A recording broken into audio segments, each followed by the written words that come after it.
안녕하세요. 오늘은 최근에 읽은 책에 대해 한번 이야기해 보겠습니다.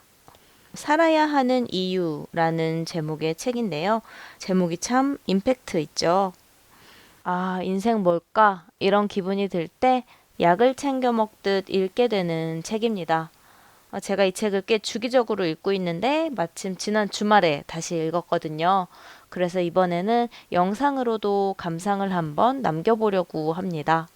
이 책의 저자 강상중 교수는 일본에서 태어난 제1교포 2세입니다. 한국 국적자로는 최초로 도쿄대 정교수가 됐고요.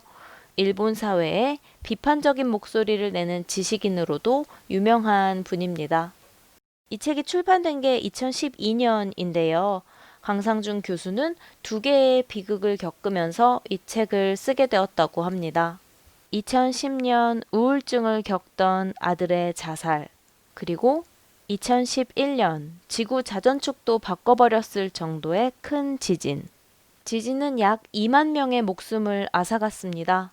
그리고 살아남은 사람들은 마음의 흔들림과도 계속 싸워야 했죠.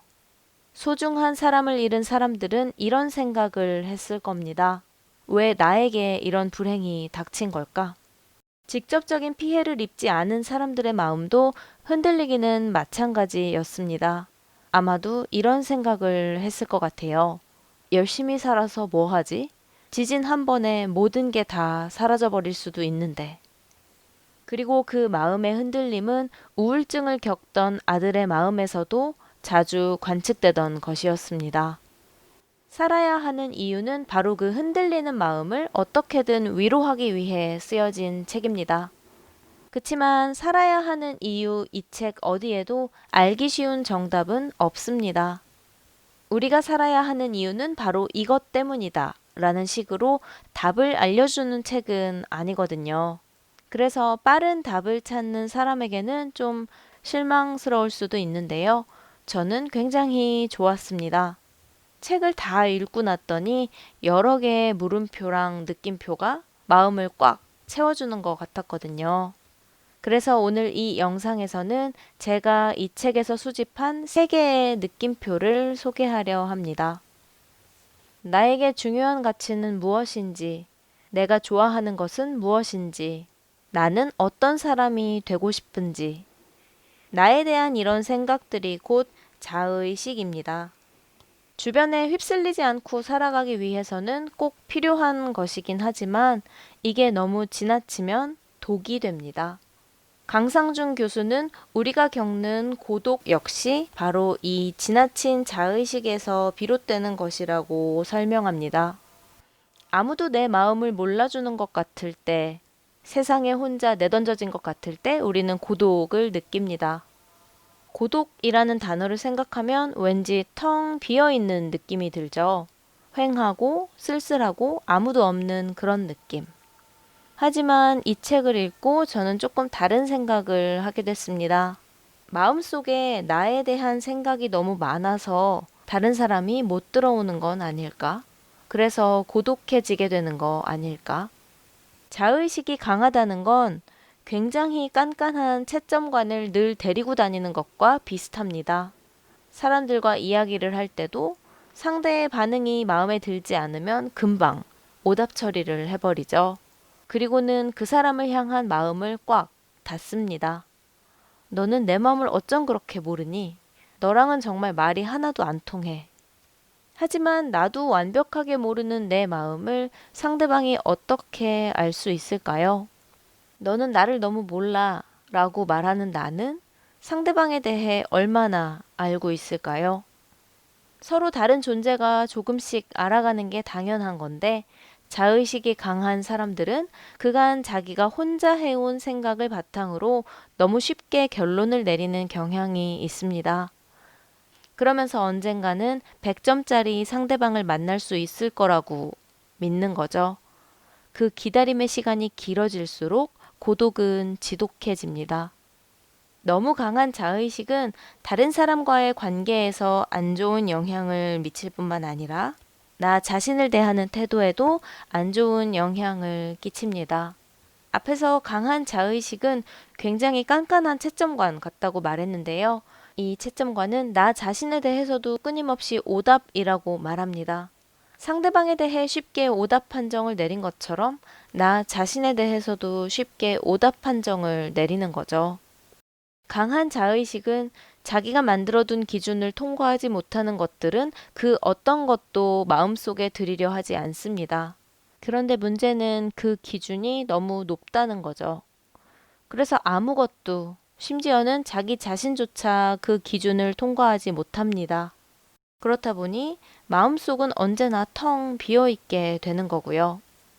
외롭고 쓸쓸해서 괴로운 분들이 계시다면 너무 깐깐한 채점관이 마음의 문을 지키고 있는 건 아닌지 한번 살펴보시는 게 어떨까요? 내가 싫어하는 내 모습 역시 나의 한 부분이라는 걸 받아들이는 것이 중요합니다. 저는 그것이 고독을 치유하는 첫 번째 단계라고 생각합니다. 우리는 미래를 생각하며 살아가는 것에 익숙합니다. 지나간 일은 어쩔 수 없으니 다 털어두고 앞으로 다가올 시간을 생각하며 살자고 말하죠. 하지만 강상준 교수는 이렇게 말합니다.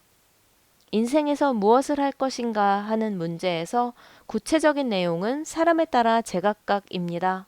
다만 제가 특별히 말하고 싶은 것은 과거를 소중히 해야 한다는 점입니다. 다른 말로 하자면 지금을 소중히 하며 살아서 좋은 과거를 만드는 것입니다.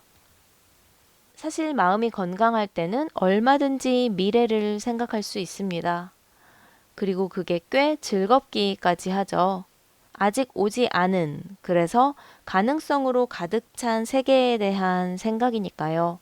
그 가능성 속에서 우리는 지금보다 나은 우리의 모습을 상상할 수 있습니다.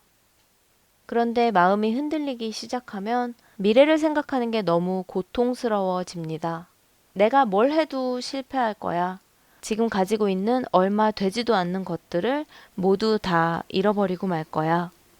이렇게 안 좋은 쪽으로만 생각이 흘러가기 때문에 미래에 대해 생각하는 것 자체가 너무 고통스러워집니다.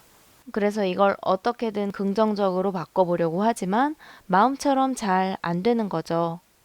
아무리 노력해도 잘 안 되니까 또 낙담하게 되고 그래서 더 우울해지고 그것의 반복입니다.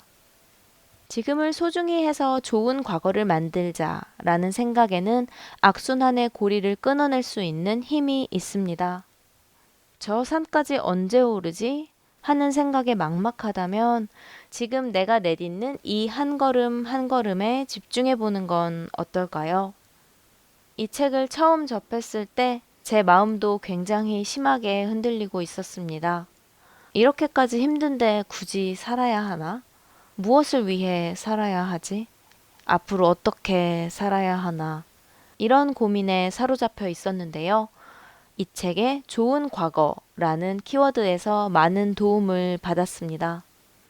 늘 미래에 대한 불안함 때문에 잠을 설쳤는데 오늘 하루도 나는 좋은 과거를 만들기 위해 노력했어 라는 생각을 하니까 훨씬 편한 마음으로 잠들 수 있더라고요.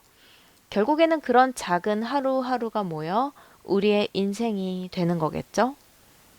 좋은 과거라는 키워드가 여러분에게도 도움이 된다면 좋겠습니다. 이 인생이 나에게 무슨 의미가 있을까? 나는 왜 살고 있는 걸까? 누구나 한 번쯤은 이런 생각을 합니다. 사람들은 인생의 의미가 인생 어딘가에 숨겨져 있다고 생각합니다. 그래서 그 답을 찾기 위해 애쓰죠. 하지만 나치 수용소에서 살아남은 유대인 심리학자 빅토르 프랑클의 생각은 다릅니다. 강상준 교수는 빅토르 프랑클의 생각을 이렇게 소개합니다. 하지만 프랑클의 주장은 정반대입니다. 인생이란 인생 쪽에서 던져오는 다양한 물음에 대해 내가 하나하나 답해가는 것이라고 생각했던 것입니다. 프랑클은 이런 사고의 역전을 코페르니쿠스적 전회라 불렀습니다. 처음 이 부분을 읽었을 때 어지럽던 머릿속이 상쾌해지는 것 같은 기분을 느꼈습니다. 아, 인생을 살아간다는 건 어딘가에 숨어있는 정답을 찾는 게 아니구나. 인생의 질문에 내가 답하는 과정 그 자체가 인생인 거구나. 실제로 제가 겪은 변화에 대해 얘기해 드릴게요. 회사에서 일을 하다 보면 내가 없어지는 것 같은 기분이 들 때가 아주 많습니다. 예전에는 그런 상황에서 버릇처럼 이런 생각을 했어요. 정말 다들 이러면서 사는 걸까? 나는 어떤 선택을 해야 하는 걸까? 전부 물음표로 끝나는 생각들이죠. 저는 언제나 질문을 반복하고 있었던 겁니다. 하지만 저 책을 읽은 후로는 태도가 조금 바뀌었습니다. 마치 인생이 저에게 이렇게 묻는 것처럼 느껴졌어요. 자, 어때? 이런 상황에서 너는 어떤 선택을 할 거야? 질문을 반복할 때는 그 자리에서 그냥 계속 맴돌고 있는 기분이었는데 제가 답을 해야 하는 상황이라고 생각하니까 확실히 결단을 하게 되더라고요. 그래서 질문하는 태도와 답변하는 태도 사이에는 엄청난 차이가 있구나 하는 걸 깨달을 수 있었습니다. 제가 지금까지 제출한 답안에는 이런 것들이 있습니다. 그래도 이 정도면 나랑 잘 맞는 직업인 편이야. 이건 너무 시간 낭비 같아. 아무래도 퇴사를 해야겠어. 어쩔 수 없지. 모든 게 다 내 뜻대로 될 수는 없으니까. 사실 인생의 질문은 항상 똑같았습니다. 어때? 이런 상황에서 너는 어떻게 할 거야? 그런데 이제 그 상황이 제각각인 거죠. 저는 그 제각각인 상황 속에서 제 나름의 답변을 찾아보려고 노력했습니다. 항상 같은 질문인데도 이렇게 답이 달라질 수 있다는 걸 보면서 답변을 하는 행위 자체가 중요한 거구나 라는 생각이 들었습니다. 제가 느낀 이 감정을 책에서는 이런 문장으로 설명합니다. 물음에 대답한다는 것은 응답하는 것이고 결단하는 것이며 또 책임을 지는 것이기도 합니다. 책임으로 번역되는 responsibility라는 영어가 응답을 의미하는 response에서 파생한 말이라는 것도 대답한다는 것과 책임을 진다는 것의 관계를 나타내고 있다고 말할 수 있습니다. 인생은 우리의 질문에 대답하지 않습니다. 오히려 우리에게 질문을 던지죠. 인생이 던져오는 질문에 우리는 우리 나름대로 답을 해야 합니다. 그렇게 인생의 질문에 답하는 과정 그 자체가 바로 인생입니다. 내가 내린 결정이 혹시 정답이 아니면 어떡하나 하고 눈치 보기보다는 이것이 나의 대답이다 라고 결단하는 마음으로 살고 싶습니다. 이 책을 읽고 저는 조금 달라졌습니다. 너무 고독할 때는 내 자의식이 만들어낸 감옥에 갇혀 있는 건 아닌지라고 생각하고요. 미래에 대한 불안함 때문에 잠들기 어려울 때는 지금 이 순간을 소중히 함으로써 좋은 과거를 만들자. 일단은 그거면 돼. 라는 생각을 합니다. 견디기 좀 어려운 일들이 자꾸 벌어질 때에는 왜 나에게 이런 일이 일어나지? 역시 난 안 되는 건가? 라는 질문을 반복하기보다는 인생이 지금 넌 이 상황에 어떻게 할 거냐고 묻고 있구나 라는 마음으로 저만의 결단을 내리기 위해 노력합니다. 이 세 가지 변화가 저에게는 많은 도움이 되었습니다. 여러분에게 조금이라도 도움이 되기를 바라는 마음으로 이번 영상을 만들어 봤습니다. 책의 한 구절을 읽으면서 이번 영상 마치겠습니다. 좋은 미래를 추구하기보다 좋은 과거를 축적해가는 마음으로 살아가는 것. 두려워할 필요도 없고 기가 죽을 필요도 없이 있는 그대로의 자신으로도 괜찮다는 것.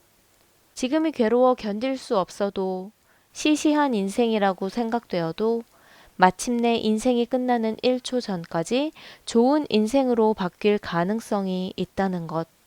특별히 적극적인 일을 할 수 없어도, 특별히 창조적인 일을 할 수 없어도 지금 거기에 있는 것만으로 당신은 충분히 당신답다는 것. 그러니 녹초가 될 때까지 자신을 찾을 필요 같은 건 없다는 것. 그리고 마음이 명령하는 것을 담담하게 쌓아나가면 나중에 돌아보았을 때는 저절로 충분히 행복한 인생이 되어 있을 것이라는 것.